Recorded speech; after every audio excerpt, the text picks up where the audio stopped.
We're back and we're gonna go ahead and jump in, taking a look at the S1 and the UF8, just the initial preliminary thoughts on these two devices, as well as the buttons and everything that we can see directly on the surface, as well as I'm gonna throw in the artist mix because I still have artist mixes, so we're gonna go ahead and throw those into the conversation just because people can still access those and they are still compatible with everything, so we'll add those in. So let's go ahead and dive in and take a look at the S1. All right, so here we have the S1, and of course, you know, it's got 8 faders on there, and on the bottom it has 8 soft keys. Now these 8 soft keys are actually completely assignable. You can assign anything to these keys.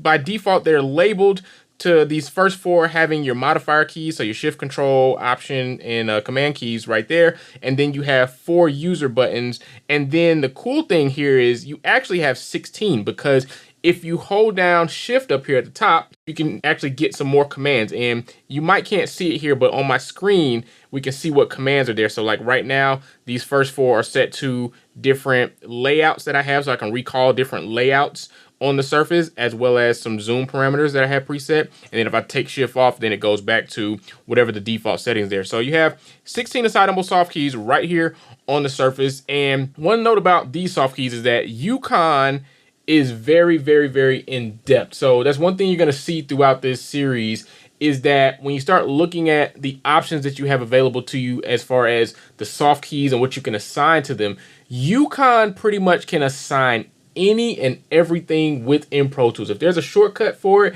if it's a menu option, if it's on the screen, there's probably a way within UConn to assign it to any of your soft keys. So that's one note that I want to go ahead and make right now.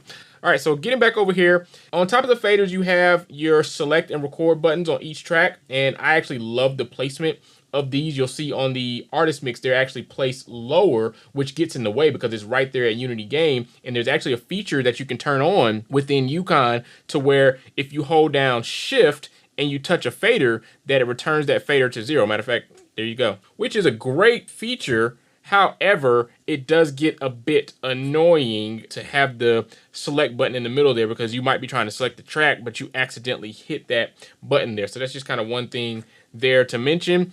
And then of course you have your solo and mute button. And then up here, these are going to be your row of encoders. And so you have select button and end button up here as well. And we'll get back to those of what they give you access to later. And these buttons can actually be clicked. So of course you can, do your pans, but if you need to return to 0, like on a pan, then you can just click on it and it returns it to 0. So like if I go here and I turn that over to the left and I click on it, you see it jumps right back to the center. At the top, of course, you got your shift button that I mentioned already. And then you have a row of buttons. This first button is going to be your back button. So that's going to be able to go back to, previous pages or anything like that as you get deep into stuff. And matter of fact, let me go back real quick. Each one of these buttons up here has a second layer. So the shift layer, just like you had down here on the soft keys, you have the same thing up here. So your back button also is your top button. And basically what top does is it's going to go back to the very first knob set. If you've gone into multiple pages of knobs, then hitting top will get you back to the very first level of that. So usually, like if you're on insert, it's going to take you back to the actual page of selecting the inserts. So, and then your 2-page button, so page left and right here, and you can see you got config, which config is going to be able to, when you want to assign plugins on the surface, then you can go into the config mode to actually do that right here on the surface. And the same thing applies for sends. You can assign sends, inputs and outputs actually from the surface when you're on those particular pages. X is just going to exit you out of wherever you're at, so just take you right back to the beginning page that you should be on if you've gone in too deep on something. Then you have your inserts and input, EQ, instrument, dynamic, heat, aux, group, pan, mix. And so those buttons are actually pretty explanatory, but I'll go ahead and walk through them really quickly. Here we have our inserts, and so you can see you can scroll through all your insert slots right there using the page buttons. And there's actually a way, if you go over here, and I'm actually going to jump over real quick and go into channel mode. And so now in channel mode, it's showing me all the inserts just for my selected channel. So if I was to go here and select this particular channel, and then I go channel, it's only going to show me the inserts available on my selected track, versus if I'm just in the default inserts mode, it's going to show me based on the slot that's selected, so A, B, C, D, so on and so forth, what is in those slots per track. And then if I want to select it, I just simply click there and it's going to automatically pop open the plugin over on my screen over there that you can't see, but you might be able to see the parameters here. And then because this has several parameters, I can page through all those parameters. And the great thing here is every encoder here, so all 8 encoders actually have a parameter across them. So that's a great way to get to it. And then of course, I mentioned earlier, if you hit back, it's gonna take you back to where you go through your plugins. And then if I hit top, same thing, it's gonna take me all the way back. So just 2 different ways to get to the same thing almost there, but they're slightly different as we dig into this later. If you hit inserts by holding shift, it's gonna take you to your inputs, and you can see simply there what your inputs are on your particular tracks. So that's there. Then we go over to EQ. Any EQs you have on a track is going to show up there. If not, it's going to ask you if you want to add an EQ. So you can do that here from the surface. So if I go here and click channel again, then we can see, okay, on this particular track, we have an EQ there, and we can scroll through the different parameters that are available on that. If I want to dig into it, I can. And then if we page over, we're going to continue to see different parameters, and that's across all the tracks. So again, you might want to select it first and then hit your EQ switch. That way you're seeing everything, all the parameters on that particular channel there.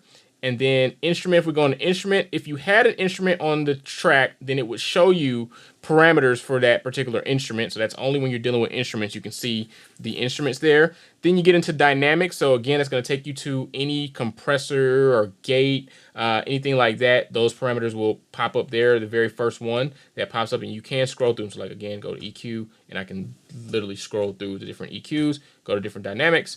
And then heat, if you have heat activated, and you hold shift and hit heat, then it's going to pop up the heat settings there. Auxes are going to show you all your auxes on your channel. So you see, you know, I got all my different auxes here. So there's MX verb. And so on here on the encoders, I can control those auxes there and scroll through them if I need to. And then groups, if you do groups, are going to show you what groups these are assigned to. So you can scroll through and literally see, make, you know, different groups assignments, and if it's actually there. So it lights up green when you're actually looking at the group it's assigned to there. We'll back up, get out of there. And then pan, we know what pans are. It's where you can see your panning. And if it's a surround pan, it's like, actually these are surround tracks right here. You actually can do your front and your rear. You can get through center percentage, divergence, all of the same surround parameters that you would see on the screen, you have access to right here on the surface. And again, it's going to show you for each one of those tracks. But if you was to select it and dig into your panning, you actually can dig in even further if you really wanted to. So right there, you see I selected this track, went into channel mode, and now all of those parameters are spread out across here. So I can actually get to all the parameters I need to get to right here on the encoders without having to dig in any further than that. All right. And then these buttons over here are going to be your bank.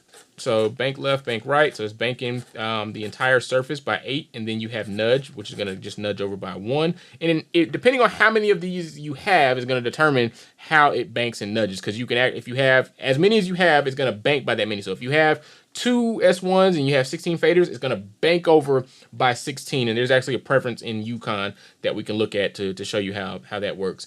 And then you also have on your shift layer, if you hit home, it's going to take you to your very first track in your session. And then if you hit end, it's going to take you to the very last track over here on the right. So the very final fader is going to be your last track. And then if you go home, it's going to take you back to the front. So that's a quick way to navigate to the top and bottom of your session without having to hit bank a bunch of times to get there. And then you also have over here, you have a mixer layer, which is just going to open up the mixer window there. And then you also have close. So if you want to close the mixer window, that's how you would close it. Close your edit window, close your mixer window, all right there. And you can toggle between mixer and edit. Now, I know some people see me up here with 2 hands. You can touch some of this stuff with 1 hand if you have larger hands. My hand can reach all the way over to this first back button while still holding shift. So that's kind of one thing to note, how you would navigate there. And then lastly, the one thing I want to show you on here is the flip button. The flip allows you to flip anything like a send or plugin parameters down to the fader. So right now, you remember we're inside of the panning for that track that we had selected. And so if I hit flip, it is now going to take those pans, instead of them being up here on the encoders, they are now here on the faders. And so I can do fader rides on plugin parameters. So that's a really lovely feature that I use a lot for different things because I have a lot of plugins that have different things inside of them that it'd be better to work with a fader for that setting instead of an encoder. And you can see it's blinking there to tell you in flip mode, and then you hit it and you get out of flip mode. And so that is the S1. Really quickly, last thing I want to mention on this is if you look up here on my screen, this is my actual computer screen, and we can see meters. If I was to hit play and get to a section that actually had something going, so you see there, meters. So my meters are up on my screen. This is the Avid Control desktop app. So I'm not using a tablet on my S1. I have my screen right over the top, enough to where I can still reach the buttons, but then I've got the control app right here on the screen, and it shows me all the same stuff you can see on the control app. Your panning, your routing for your outputs, automation modes, all that kind of stuff is all available to you right there within the app. So you don't have to use a tablet for that. So let's go ahead and jump over and look at the UF8. Size-wise, this is closer to the size of the Artist Mix rather than the S1, because even compared to the Artist Mix, the S1 is in fact smaller. So if you're fitting multiples on your desk, the S1, you're gonna get a lot more on your desk than you are with the UF8 or even the Artist Mix. Right here, you have this kind of, I guess it's like a multi-function type button. So by default, it's going to, when you go to the right, it's zooming in, go to the left, zooming out. So zoom in, zoom out, and then also navigating,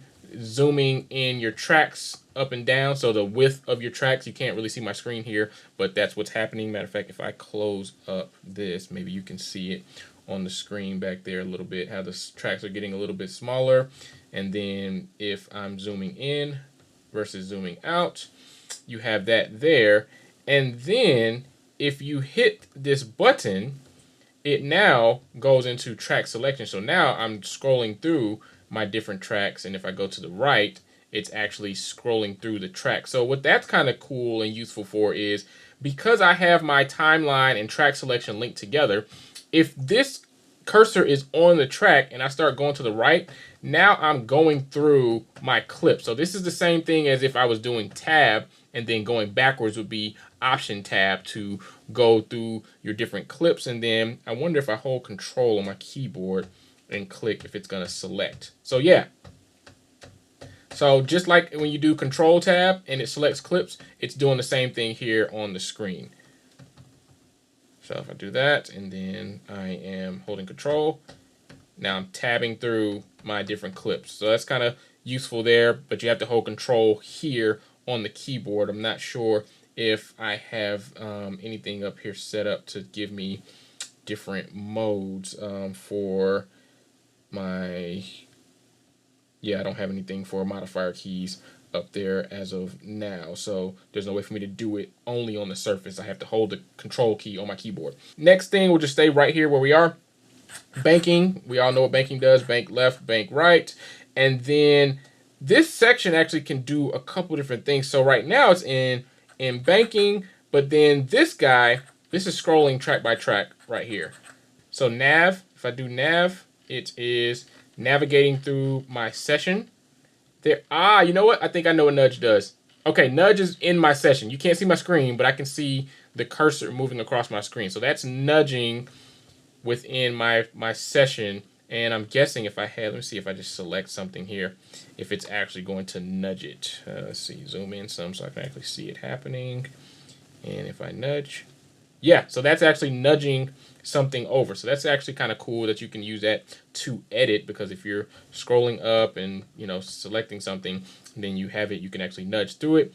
Then focus is actually a pretty cool feature that allows you to hover over anything and then use this to control it. So very nice and intuitive way of controlling even, you know, audio suite plugins or things that aren't mapped to a control surface. You can use the focus mode to actually do that. You simply just hover your mouse over it, and then this knob just automatically takes control.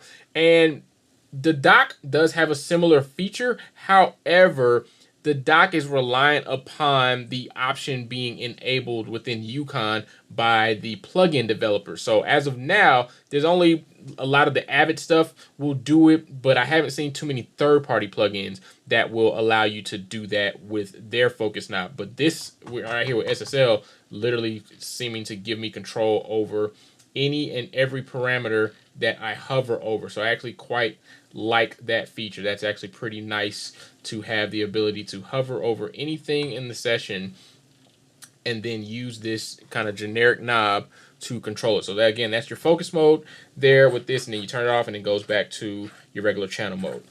All right, up here, this is your selection mode, and you have your normal selection, which is just gonna be, you know, selecting a track, and it selects that particular track. Then you have a record mode. So when you're in record, it's actually when you hit select, it's going to actually record on the track rather than select the track. And then you have an auto mode. And so when you're in auto mode, that's when you can actually go over here to the left-hand side and actually set your different automation modes. So that's how you do automation on this. You hit auto, select the track, and then you go over here and enable the modes, whereas over on the Avid stuff, you know, we just toggle through your different automation modes. And again, when we get into the deeper videos of using these things, we'll look at that in function. These extra layers here, these are hold down functions. So if I was to hold down on this and I touch the fader, nope, okay, that doesn't work. Hold down, hit select, and it zeroes it back out. So on Avid, you would touch the fader and it goes back to 0. But on SSL, you hold and you hit select, and that's how you do that. And then all, I'm going to assume that's just going to be for do to all, and then clear would be like a solo. So let's see if I solo this track and then I go into clear mode. Actually, you know what? Let's solo multiples. Let's see. Can it do? Yep, multiple solos.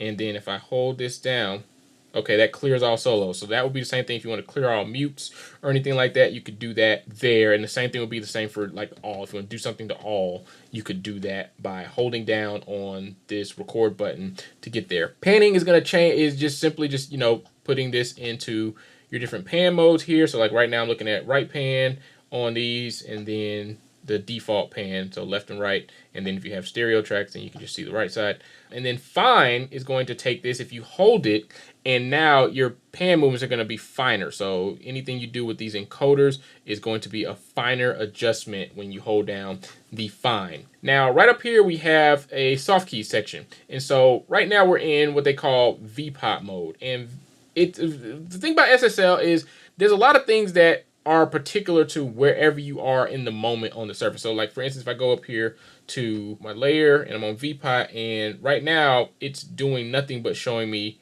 pans. That's all I can see across all these tracks. If I scroll through, I can see my automation mode that I'm in right now. If I go to VPOT, it doesn't change anything. But if I go here to Softkeys 2, now we're in a different layer. So you have 5 different layers of Softkeys that you can assign up to these Softkeys. So basically this is a control for the mode of your Softkeys up here. So VPOT is going to be all about your pots, and then Softkeys is going to be what's up here. So by default, layer 1 is like we have transport controls up here. So you might be able to see this is green and that's red for record. So like if I hit play there, it's going to play, stop, rewind, fast forward, loop. This is return to 0 here and then end. I would like to see back and play, which is a feature that I have built into my dock, just a button on the dock, and then again on the S1s I can assign it to any of the Softkeys, but there's no assignment for that here. And again, when we get into the deeper videos, we'll look at all the things you can assign here. But again, I'm going to stress to you that the SSL currently is limited on the things that you can assign to your Softkeys. So yes, they give you Softkeys up here and you have banks of 5 of them, but it's still limited into what you can actually assign to them, because they're telling you a short list of what they have available that you can actually assign. So we can see there, we just scroll through these and we can see all our different modes there. You got copy and paste, some different editing tools, things, scrub and shuffles on that layer, some F keys. There's my modifier key. So there's control option up there, and then shift. I don't see a command. I'm assuming that I could assign that there, so we'll take a look at that to see if that's possible to assign that to the command key. All right, and so now we're gonna go to each individual track really quickly, and we'll just see again, get your select button, your cut button. Instead of mute, they use cut, which is SSL's way of doing that. We know from their consoles they say cut instead of mute. And then your solo button, your panner, which we're gonna pan that, click it, returns it to 0. So yep, that works. And then up here, because we're in VPOT mode, these buttons do absolutely nothing on those particular tracks. Going over to the left-hand side of the controller, and you can't really see it well over there, so I'll kind of have to just walk you through it. But on the top here, we have your layers. And what the layers are is basically you can have the controller assigned to up to 3 DAWs. So each layer is a different DAW. So right now, I'm on layer 1 because it's assigned to Pro Tools, and then layer 2 and 3, you can see I'm clicking them and nothing happens because I don't have anything else assigned to those modes. So it doesn't even go into them.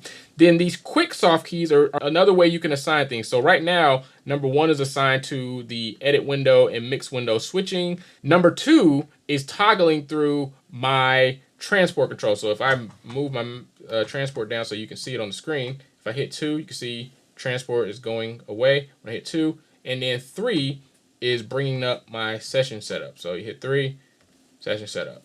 So those are default programmed right there. Again, they're soft keys, so you can change them around however you see fit. And then the 360 button is going to open up that software that we were just talking about. And this is where you can set up all your different soft keys, what they're go to. These quick keys over here, what they're going to. You can, get into all the different settings and things like that. And again, we'll do a separate video to walk through all of that because it's pretty in depth.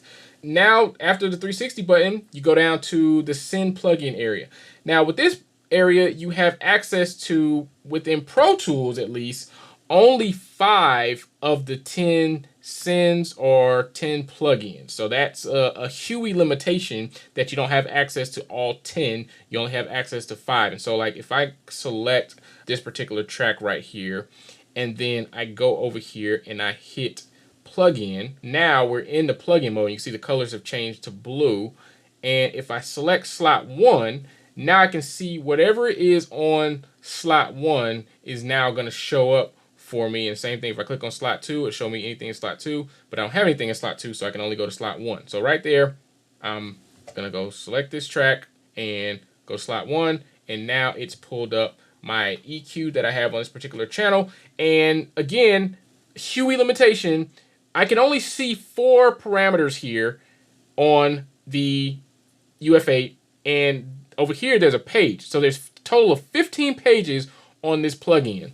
So you could cut that in half on Yukon because Yukon will show you 8 parameters over there instead of just 4. So again, just a slight limitation. Now, one thing I will say that I like here that I can see at the top is I actually can see the bypass button right here and then also the compare button. So if I make any changes to the EQ, so like if I go to, let's see, this EQ here and I need to turn it on. Again, something nice that we don't necessarily have in Yukon is the ability to clearly see some of these buttons, what they are. So I've turned that EQ on, and now I am making a change on that EQ, and then I can hit the compare button to go back to what it was before I made the change and compare. So a nice little feature to have the compare button mapped right there automatically. And again, we're in VPOT mode. What happens in this mode is it's kind of following whatever you're doing over here, and these soft keys will adjust according to that. But as soon as I go here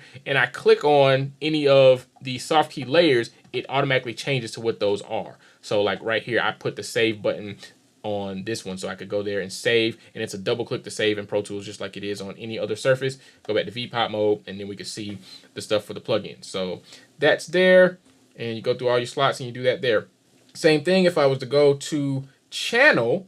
Now we're looking at the sends on the channel, and so I can see send A through E.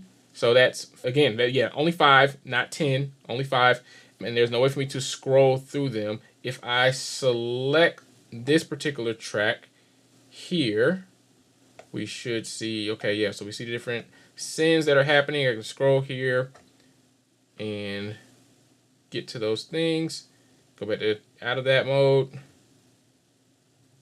Okay, let me get to another track and see if anything looks different.